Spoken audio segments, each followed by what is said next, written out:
Nauru, negara terkaya karena daya burung, tetapi menjadi salah satu negara termiskin hanya dalam kurun waktu 30 tahun. Kembali lagi di channel Perisim Education dan Entertainment. Channel yang membahas seputar edukasi dan entertainment, baik nasional maupun internasional. Nauru atau sering disebut Pulau Pleasant, yang artinya menurut bahasa daerahnya adalah pergi ke pantai. Nauru adalah sebuah negara kepulauan di Mikronesia di Pasifik Tengah, di mana jumlah penduduk negara tersebut sekitar 12.704 jiwa dengan luas negaranya adalah 21 km persegi. Saat ini, Nauru menjadi negara terkecil di wilayah Pasifik Selatan dan negara bagian ketiga terkecil menurut wilayah di dunia, setelah Vatikan City dan Monaco. Negara ini memiliki sejarah yang unik karena dalam periode kurang dari 3 dekade, Nauru berubah dari negara terkaya di dunia menjadi salah satu negara termiskin di dunia. Apa saja penyebab negara kaya ini menjadi negara termiskin? Berikut faktanya. 1. Nauru sempat dianggap sebagai negara terkaya di dunia pada tahun 1960-an sampai 1980-an.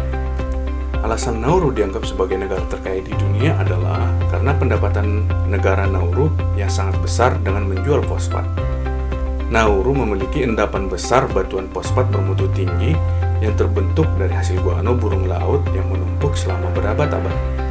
Pada tahun 1975, negara tersebut menghasilkan sekitar 2,5 miliar USD. Sumber daya alam tersebut menjadikan Nauru sebagai negara dengan penghasilan tertinggi di dunia. Karena penghasilan negara yang begitu besar dan pemerintah yang loyal terhadap warga negaranya, otomatis akan berimbas ke penghasilan warga negaranya, yang menjadikan pendapatan per kapita penduduk Nauru adalah salah satu yang tertinggi di dunia. Pada sebuah artikel pada majalah New York Times Magazine yang terbit pada tanggal 7 Maret 1982, Nauru disebut sebagai World Richest Little Isle atau pulau kecil terkaya di dunia. Pada artikel tersebut dituliskan bahwa pendapatan per kapita setiap orang Nauru pada era 80-an sekitar 27.000 US dollar atau tertinggi ketiga di dunia setelah Uni Emirat Arab yaitu 36.000 USD dan Qatar 27.000 USD. Kalau dibandingkan dengan Indonesia pada tahun 2019 saja sangatlah jauh, yaitu sekitar 4.000 dolar. 2. Karena pengelolaan negara yang tidak tepat, ekonomi Nauru mulai goncang. Penghasilan negara Nauru yang begitu besar lantas membuat pemerintah Nauru menyediakan layanan penting secara gratis, termasuk tidak memungut pajak, perawatan kesehatan, transportasi, dan pendidikan. Bahkan, untuk penduduk Nauru yang membutuhkan perawatan medis yang tidak tersedia di pulau itu, pemerintah langsung menerbangkannya ke Australia. Selain itu, penduduk Nauru yang memenuhi syarat untuk masuk kuliah di Universitas Australia, maka negara akan bertanggung jawab penuh atas seluruh biaya dari mahasiswa tersebut. Tetapi, dalam pengelolaan sumber daya alam yang melimpah, Nauru tidak melakukan perencanaan yang matang, sehingga mengakibatkan ekonomi Nauru mulai goncang pasca deposit fosfat yang sudah ada mulai menipis. 3. Nauru mengalami kekeringan yang berkepanjangan. Karena penambangan yang dilakukan secara berlebihan dan tanpa perencanaan, Nauru harus menerima akibatnya dari sisi cuaca, yaitu Nauru harus mengalami kekeringan yang berkepanjangan karena efek oven, di mana awan hujan tertiup oleh angin panas yang naik dari bagian dalam pulau yang tandus dan berbatu, yang merupakan hasil dari penambangan. Proses penambangan yang terjadi selama bertahun-tahun telah mengakibatkan wilayah tengah Nauru sampai rusak dan tidak layak huni.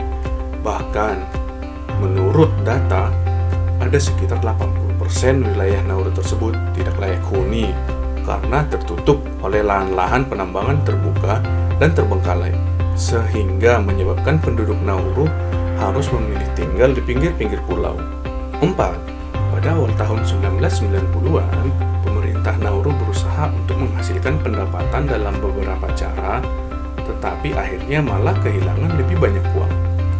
Salah satu penasihat keuangan pemerintahan Nauru adalah kru untuk sebuah band pop asal Inggris, di mana penasihat keuangan tersebut meyakinkan pemerintah untuk membiayai salah satu pertunjukan band pop asal Inggris tersebut.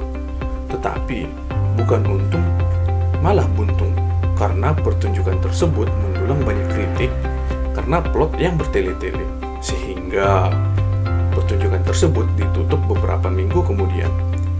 Dengan berinvestasi pada pertunjukan tersebut, pemerintah Nauru kehilangan dana sampai sekitar 7 juta USD.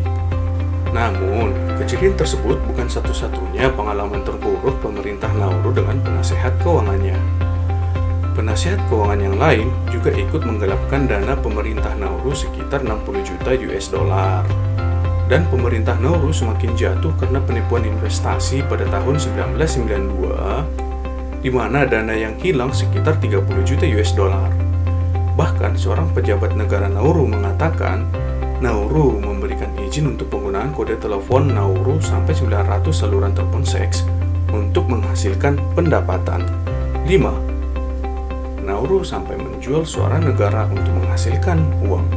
Sebagai anggota PBB, Nauru memanfaatkan keanggotaannya untuk menghasilkan uang.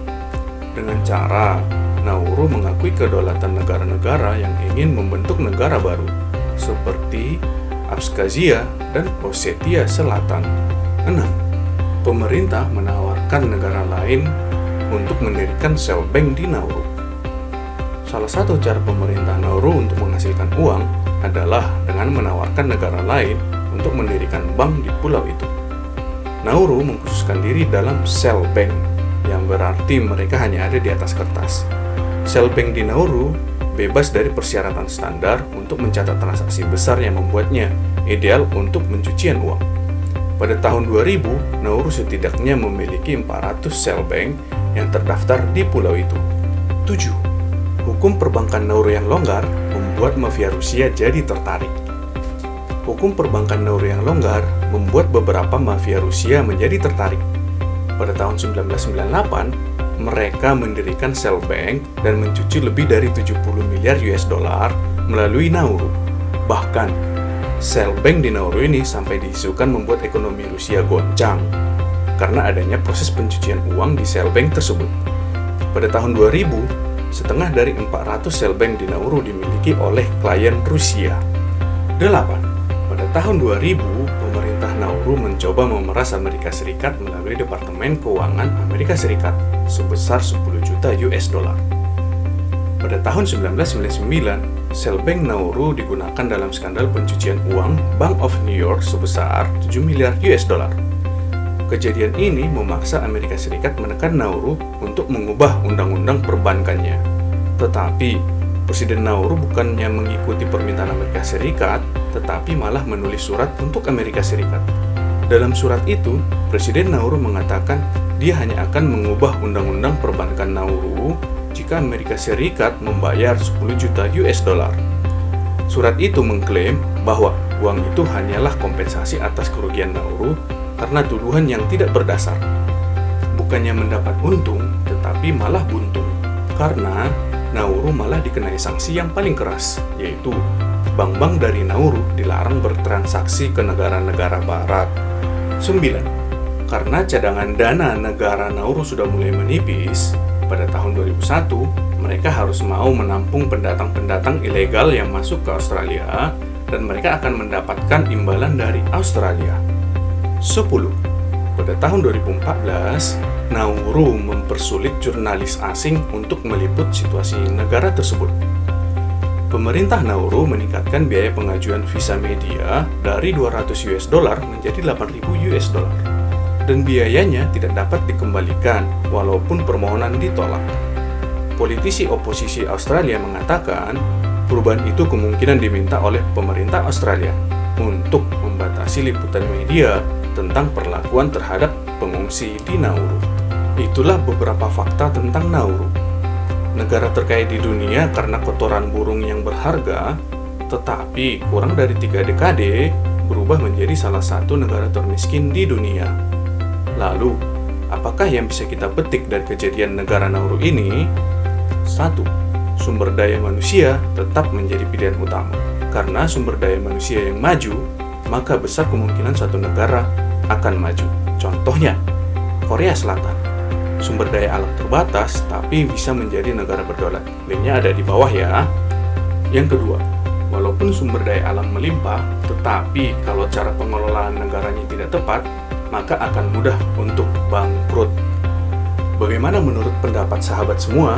Yuk share di kolom komentar, karena berbagi pendapat bisa menjadi sumber pengetahuan yang baru untuk kita semua. Sampai ketemu kembali di video selanjutnya ya. Stay with channel Perisim Education and Entertainment. Karena diskusi mengenai education dan entertainment memang selalu menarik. Bye-bye.